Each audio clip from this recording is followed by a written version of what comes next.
Magandang araw, Podmates! Howie Severino muli na nagpapaalala na nakakatalino ang mahabang attention span. Ang guest natin ngayon ay ang tanyag na manunulat na si Butch Dalisay na hindi alam ng marami na isa ring kolektor ng mga antigong typewriter. Nakapanayam ko siya kamakailan para sa aking dokumentaryo tungkol sa mga lumang typewriter.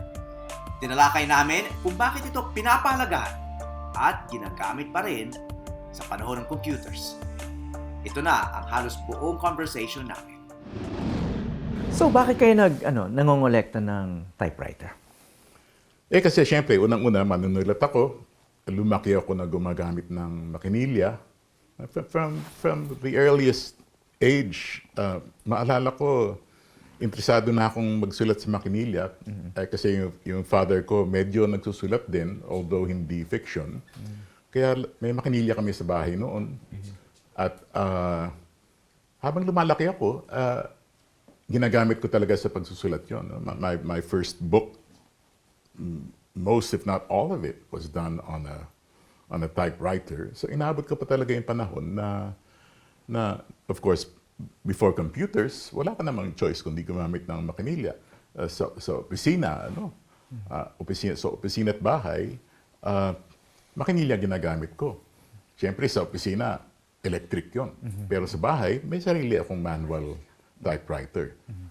At pinagpatuloy ko to hanggang graduate school na sa Amerika. Nagbitbit pa ako ng makinilya ko hanggang Amerika eh. Isang Olympia portable. Kasi nga, kasi simula pa lang ng mga personal computer noon at medyo ilang pa ako sa mga PC at mga Mac. Pero nung natuto naman akong mag-computer, tulad ng maraming tao, nakalimutan ko na lahat yung mga makinilya ko.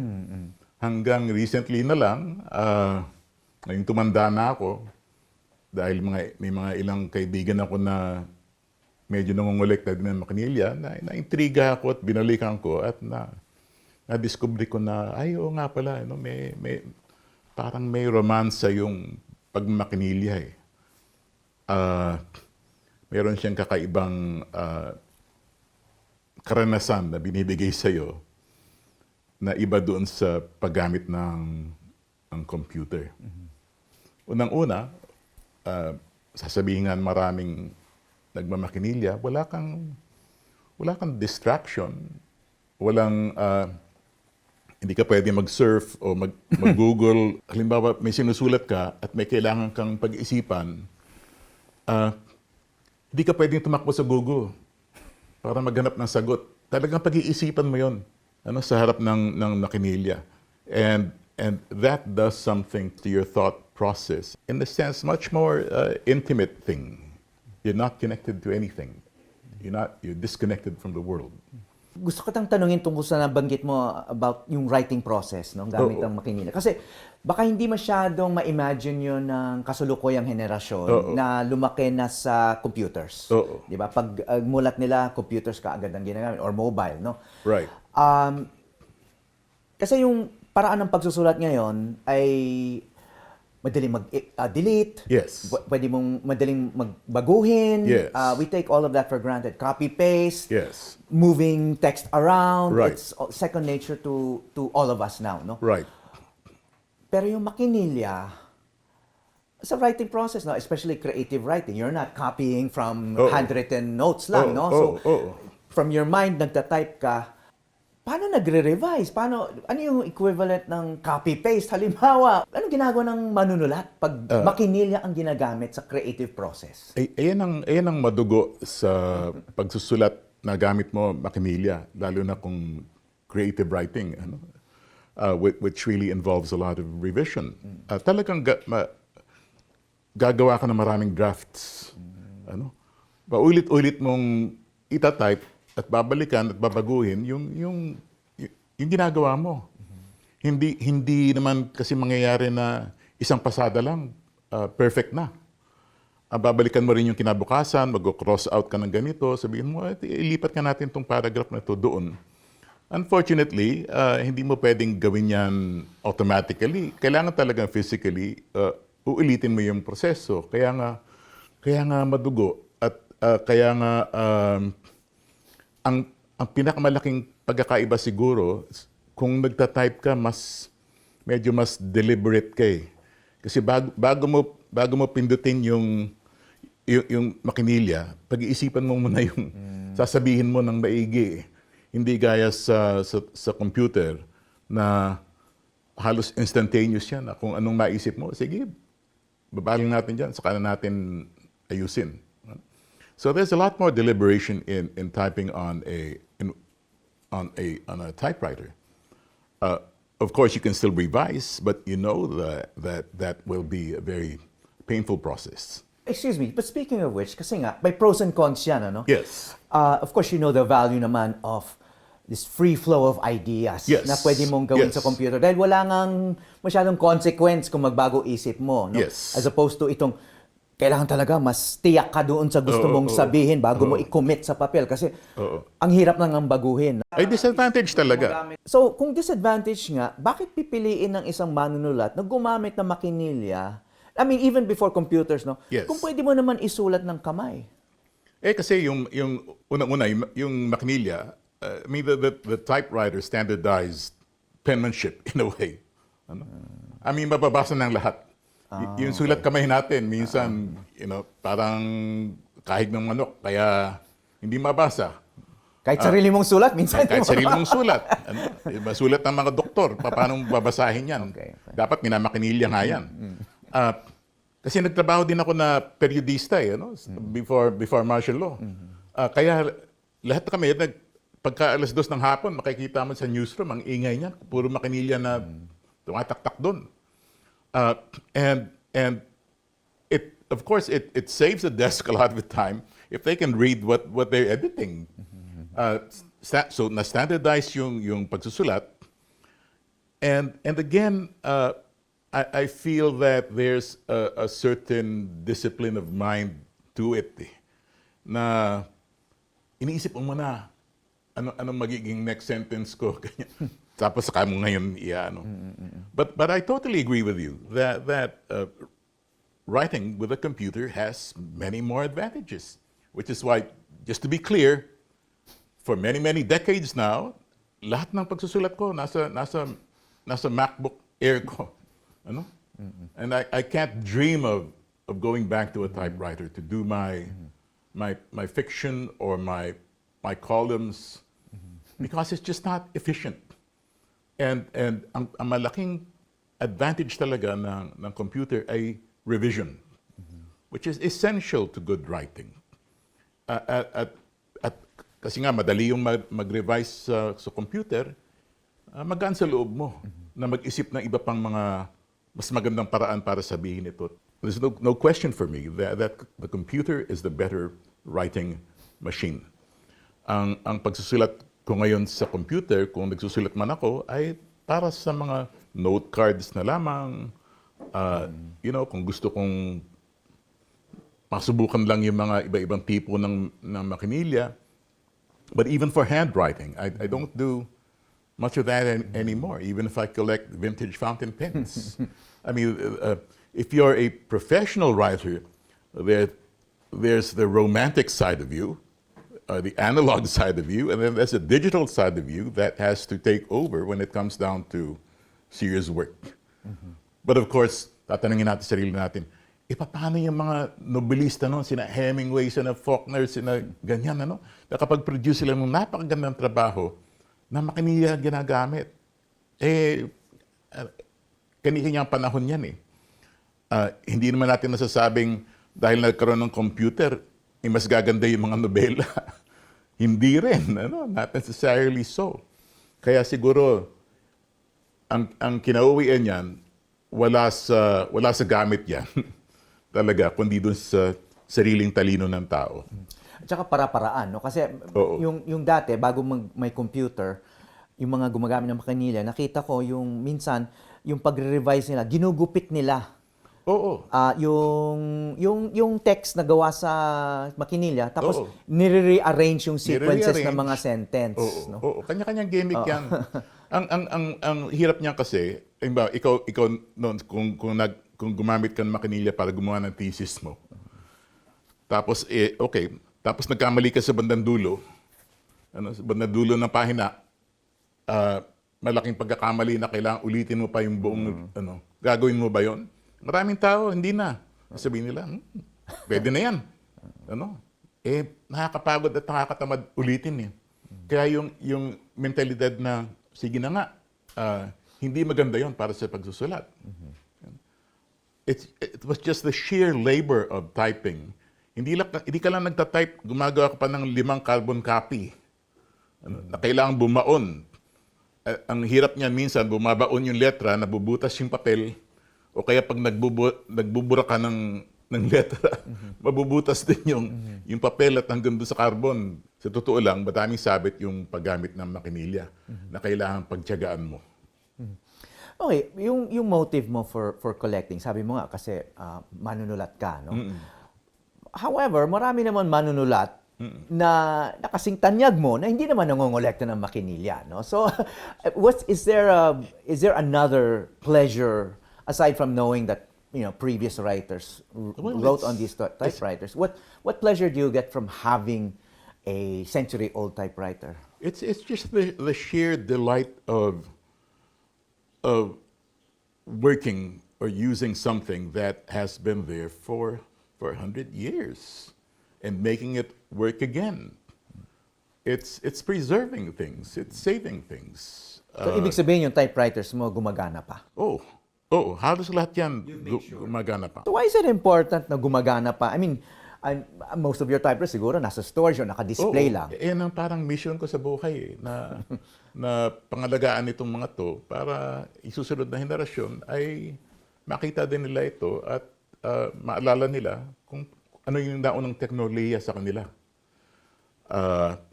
It's basically that. I think most collectors will have that kind of impulse behind them to preserve, not just to own. Kasi lahat naman ito, hindi natin madadala sa hukayan eh. Kaya maiiwan din yan sa mga anak at apo natin. Kaya importante para sa akin na maayos sila habang may marunong pang mag-ayos. Kasi kakaunti na lang sila. Kakaunti na lang yan. Mabibilang mo sa daliri mo yung mga nakakapag-ayos pa ng makinilya dito. Kaya importante na habang nandiyan pa sila, ay mapagawa ko na yung mga makinilya ko. Well, speaking of which, no, kasi yung nag-aayos ng mga typewriter mo, mga makinilya mo, ay nakilala din namin si Gerald, no? Anong masasabi mo tungkol sa kanya? Hanggang-hanga ako sa kanya na siguro meron naman siyang pwedeng ibang gawin sa buhay niya. Pero ito yung napili niyang maging parang lifetime profession niya. Alam ko rin yung talambuhay niya, kung paano siya naging typewriter repairman. So I know na he kind of stumbled into it and pinanindigan na lang niya. Pero mabuti na lang na may mga taong katulad niya, sapagkat kung wala, ay napakarami sa mga parang artifacts na ito ang mabubulok na lamang. Napakahusay ni Gerald. May mga nagpapadala nga sa kanya na makinilya mula sa Amerika para dito pa kumpunihin. Ibig sabihin sa Amerika, konting-konti rin ang marunong mag-ayos nito. Of course, siguro mga nasa dosay-dosena pa sila. Although iilang pangalan din lang talaga ang umaangat dyan. Ganun din yan sa isang hobby ko rin ng mga fountain pen. Iilan lang naman talaga ang mga magagaling mag-ayos eh. Pero mas mahirap ang dihamak mag-ayos ng makinilya kaysa ng fountain pen. Kasi napakarami niyang piyesa na nilalaman at isa lang niya nang mawala, hindi na uubra yung makina mo at kailangan pa i-fabricate yan kung hindi mo mahanap. Kaya, I appreciate that kind of mechanical mind. Yung mga nag-aayos ng makinilya, nag-aayos ng relo, mga ganyan tao na mabusisi at para sa kanila hindi tapos ang trabaho hanggat hindi gumagana yung makina ng maayos. Hindi sila kumikita ng malaki dito, pero nakakapagpundar din sila ng pag-aaral ng mga anak nila because they're dedicated to their craft. And mabuti na lang, there's also a sufficient number of enthusiasts like me who are around to support them. Kasi wala na may ibang susuporta sa kanila kundi mga katulad namin na medyo siraulo din at ito yung napasukan. Well, ang kwento nga ni Gerald, nung nag-uumpisa siya, isang hilera sila ng mga taga-ayos ng makinilya sa evangelista. Siya na lang halos Siya na lang natitira doon sa hilera na yun. Yung iba nag-aayos na ng generator or ibang bagay. So talagang pinanindigan niya yung kanyang livelihood. No? Totoo. Itong Avena, pinuntahan din namin. No? Speaking of yung mga pyesa, no? He has closets full of jars na may nilalaman na individual kinds of spare parts. Yes. I'm just learning all these things for the first time. Yung mga type bar, for example. Yes. Of course, there's so many different kinds of type bars, no? They all look alike, but they don't do the same thing. Right. Di ba? Right. Meron dyan yung semicolon, meron din numbers, letters. And for each brand, it's different. Yes. And each brand has different sizes. Ibang modelo pa. Exactly. No? So, itong mga repair people ay kahit hindi nila maayos yung mga lumang typewriter, kasi yung iba talaga wala nang pag-asa, kinakatay na lang nila. Siyempre, kahit mukhang marami pa yan, hanggang dyan na lang yung supply nyo ng spare parts. So sabi ko, pag nagamit na lahat yan, paano nyo aayos? Sabi, wala na, hindi na pwedeng ayusin. Kasi wala nang pabrikang gumagawa nito mga ganito. Wala na nga. Kaya importante rin yung sabihin na natin may mga katayan tulad yan. Masakit mang pakinggan. Para mga kotse din yan na talaga magtatago ka ng mga hubcap ng mga 1930s na kotse. Kung ano pa man matsyempohan mo, itatabi mo yan sapagkat hindi ka na yan eh. At hindi maaring i-fabricate na lang basta-basta. Halimbawa yung mga type bar na yan kasi ibang klaseng baka lang ginagamit dyan. At mga ibang klaseng welding ang ginagamit dyan. And you just can't 3D print them. See? That's the thing. Ngayon merong Lego na typewriter, nakita mo na siguro. Na gustong-gusto ng mga batang kolektor. Pero alam naman natin hindi tatagal yan. Tulad ng mga makinilya galing sa 1920s na talaga materials fuertes. Pwedeng makapatay ng tao yan kung mahulugan ka ng makinilya na yan. Sigurado basag ang ulo mo sa bigat at sa pagka-solid niya. Kaya they really don't make these things the way they used to anymore. Thinking about typewriters makes you think about a certain parang industrial paradigm, no? Kasi yung mga panahon like yung sinasabi yung mga lumang clock, mga lumang camera, mga lumang fountain pen, lumang makinilya, they're built to last. No? Ang industrial paradigm kasi ngayon is that things are manufactured for a very specific short lifespan. Right. Kasi yung business model nga ay papalitan ng papalitan. Like planned obsolescence. Exactly. Mobile phones. Yes. You cannot get a mobile phone from, the first mobile phones to work again with current systems. Unlike itong mga 1916 na Underwood, sabi mo nga, pwede pang gamitin. Like, it can be good as new, no? Right. You cannot get yung mga unang Mac and make it work like good. I don't know, maybe that's possible, no? But it usually ends up in the junkyard, no? Right. So, yun nga yung paradigm na yun na kahit yung mga lumang, there are clocks that, they're still working in medieval churches, di ba? That's right. Pero maybe it says something about modern society and maybe and how wasteful we are and unsustainable, and maybe it's the one reason why baka pati yung civilization natin may lifespan, no? We've actually planted the seeds of our own destruction because of itong planned obsolescence, as opposed to kung hindi nagbago nga yung industrial paradigm na yun na hanggang ngayon yung mga ginagawa ngayon pwede pang gamitin in 100 years at hindi kailangang palitan ng palitan, we would have much less waste. That's right. We'd have much more a better environment, etc. But it would be very bad business. Yun. Because hindi kikita yung mga gumagawa nito. I don't ascribe evil intentions naman sa kanila, pero it makes sense dito sa mga gumagawa ng bagong teknolohiya na hindi naman sa gusto nila mangyari ito, pero talagang may mauunad dyan at may bagong darating, napapalit doon sa ginawa mo ngayong taon. Ganun na yung pace of technology. Ano? And they're just trying to outsmart and outproduce each other. Whereas itong technology ng typewriter, there's only so much innovation you can do. I mean, the biggest innovation siguro was when electronics came in. Naging electric yung typewriter. And sabi, parang mas madali mag-type na ganito, na dekuryente, ano? But the mechanisms were still basically the same.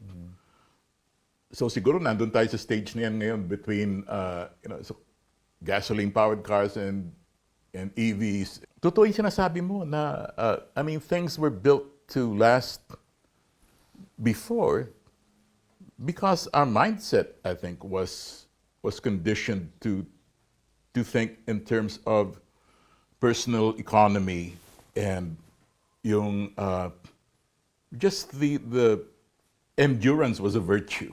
Because these products were also produced by business people Yes. who also wanted to turn profits, Yes. and yet they still cultivated that virtue Yes, of and in endurance. fact, one of their frequent taglines would be "built to last."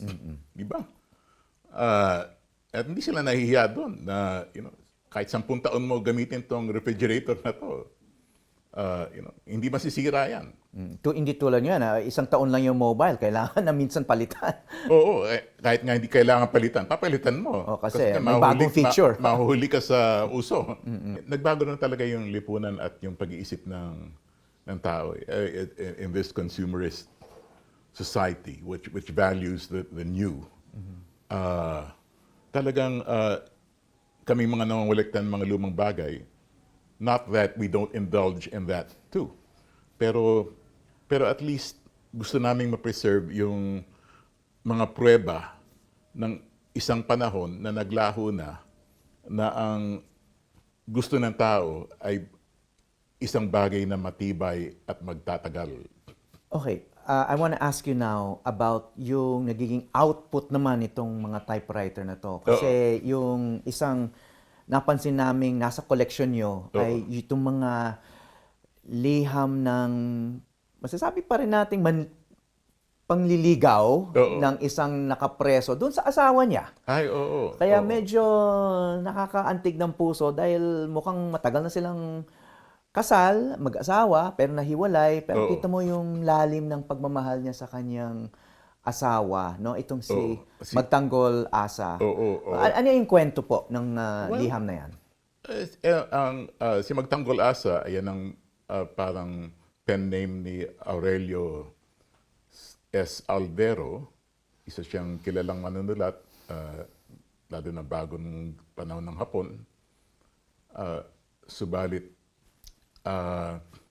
naging isa siyang supporter ng mga Hapon sa paniniwala na mas mabuti na yon kaysa imperialismong Amerikano, katulad ni Ricarte, ng kanyang pananaw, at nakulong siya sa Bilibid pagkatapos ng giyera. So nahiwalay siya sa asawa niya. Apparently, doon sa loob ng Bilibid ay may makinilya siya doon. Either sarili niya o may access siya sa makinilya noong Bilibid mismo. He was brilliant. If you Google him, he won a raft of writing awards and academic awards from UST. But the tragedy of his life was that he became a collaborator, and a rather rabid one. I think he headed the Kalibapi and was even involved in the last days of Manila. He was with the Japanese forces. So the evidence against him was pretty strong.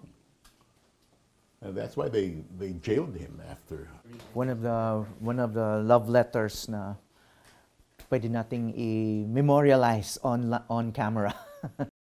Datapwat, wag mong akalaing ang ating pagkakaiba ng pananalig ay maaring makaantig ng kahit kaunti sa pagkakalapit ng ating puso at kaluluwa. Hindi. Ako ay gumagalang sa kalayaan ng pananampalataya. lamang ay di ko mayaalis na paabutin ko sa iyo ang liwanag na minarapat paabutin sa akin ni Bathala, sa aking palagay na lalong bibigkis sa atin at maghahatid sa lubos na kaluwalhatian. Hinahagkan kita ng buong paggiliw. Ang nagmamahal mong asawa, magtanggol asa.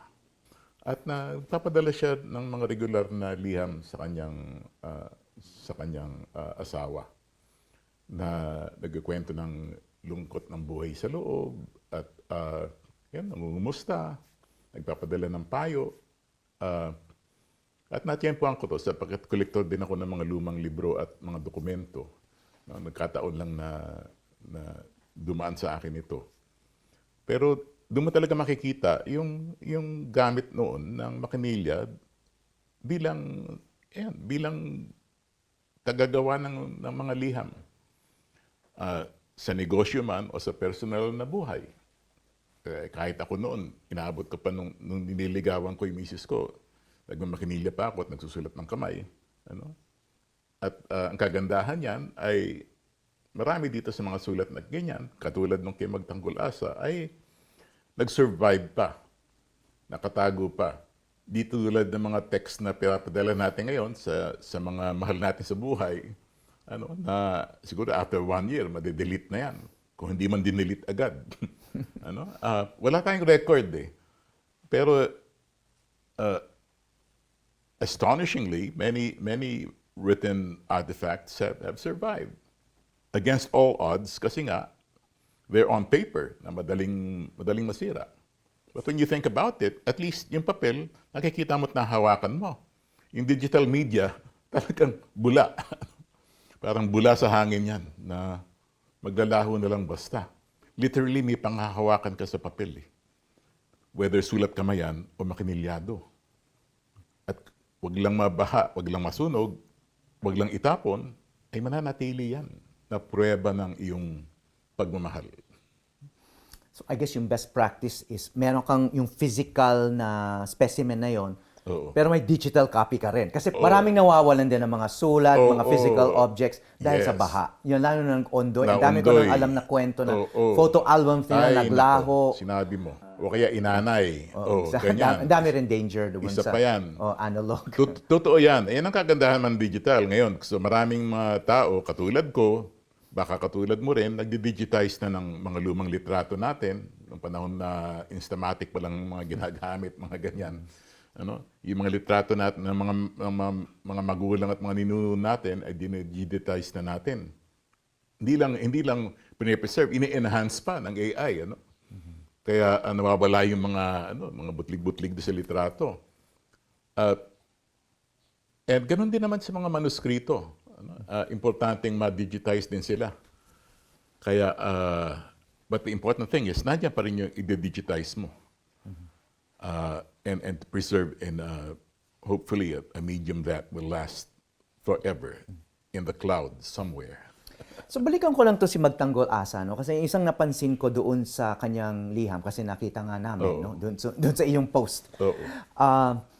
May letra doon na hindi ko maalala doon sa sarili ko mga typewriter noon. Yung nga. Letter na type. G.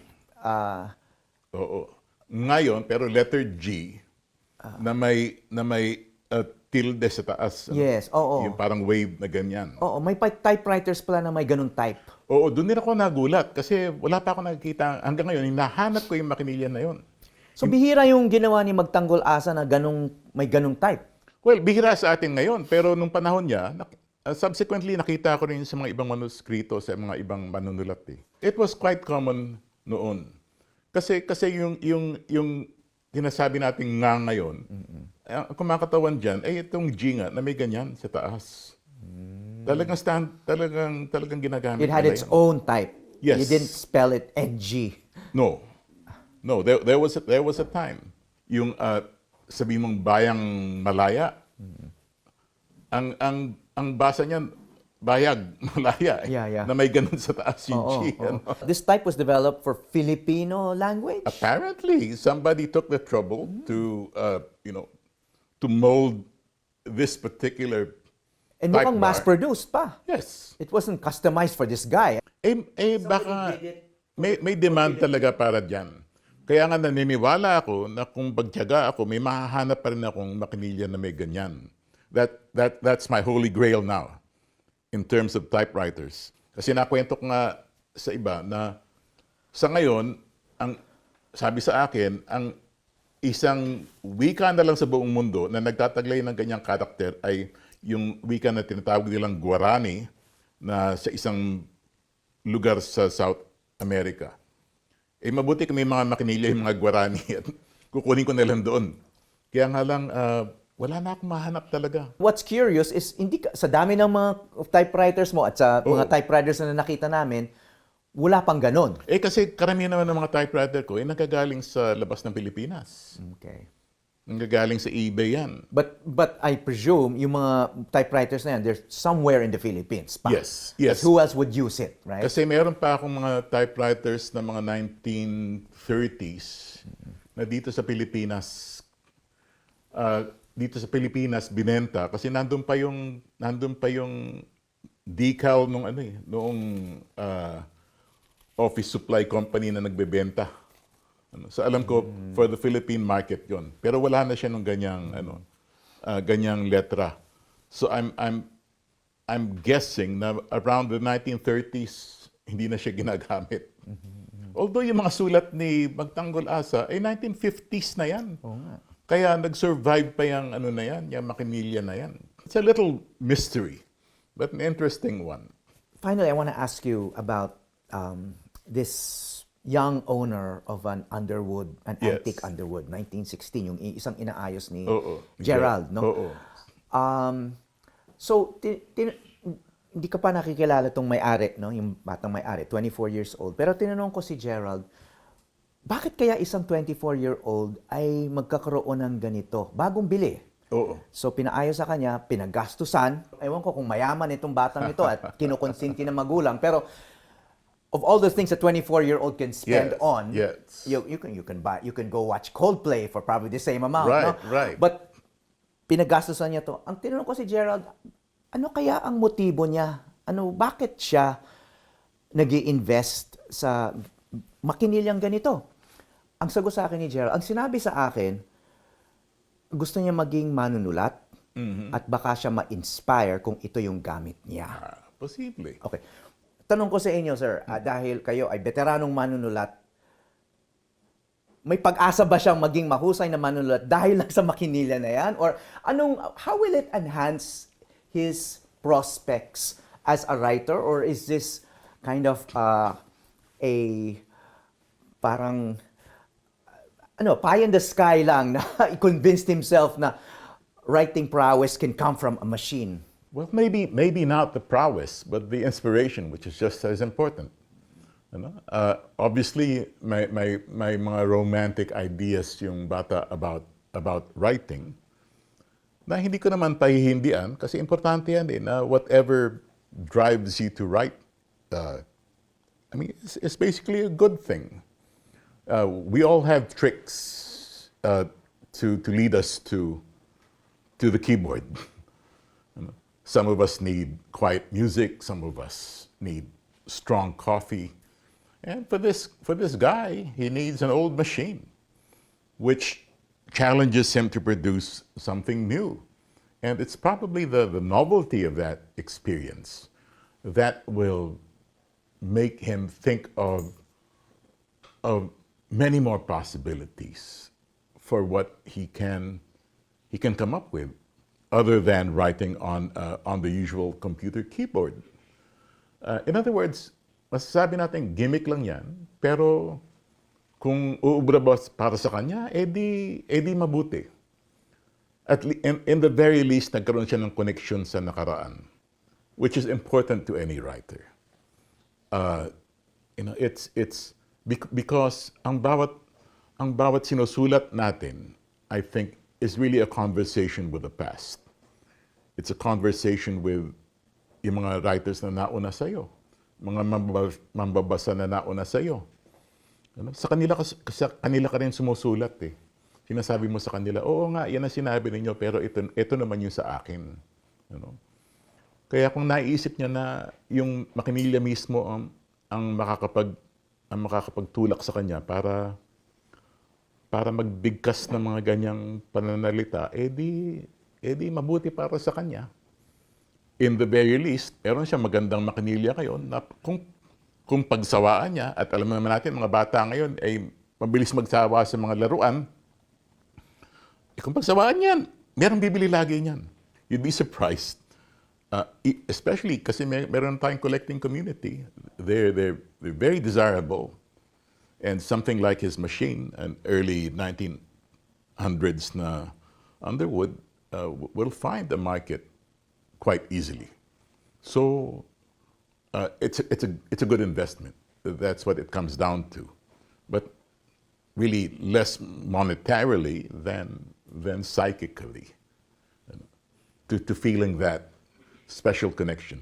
At kwento ko nga sa'yo, hindi lang sa mga kolektor na makinilya ito. Doon sa isang komunidad ko pa, ng mga kolektor ng mga fountain pen, sinimulan ko yung komunidad noong 2008, 20 lang kami. Sa harap ng aming bahay na nagpulong-pulong. Ngayon, online, mahigit 13,000 kami. At karamihan yan mga bata in their 20s and 30s. So, clearly, mayroong malakihang pagbabalik sa nakaraan. And let's call it nostalgia, or let's call it romance, but people are seeking to move away from the homogenization of the digital world back into something much more personal, much more expressive. Ano? Yung nakikita nila yung sarili nila doon sa trabaho. Lalo na halimbawa sa pagsusulat gamit ka ng pluma, kasi unique talaga yung penmanship mo eh. Sa makinilya, of course, mas standardized yan. Pero naririnig mo pa rin yung tunog ng pagtipa mo nung keyboard. It's a very tactile, personal thing. At nakikita mo agad yung resulta doon sa papel. Meron siyang proseso eh na hindi mo nararamdaman sa pag-type sa digital na keyboard eh. Kasi nga naglalaho agad yung sa keyboard, yung sa digital. Ito, nandiyan yung preba ng pag-iisip mo. Mananatili yan hanggang itapon mo o sunugin mo. That's a great note to end on. Maraming salamat. Butch Dalisay, tanyag na manunulat at kolektor ng mga lumang makinilya. Salamat. Maraming salamat, Howie. Hi, I'm Howie Severino. Check out the Howie Severino Podcast. New episodes will stream every Thursday. Listen for free on Spotify, Apple Podcasts, Google Podcasts, and other platforms.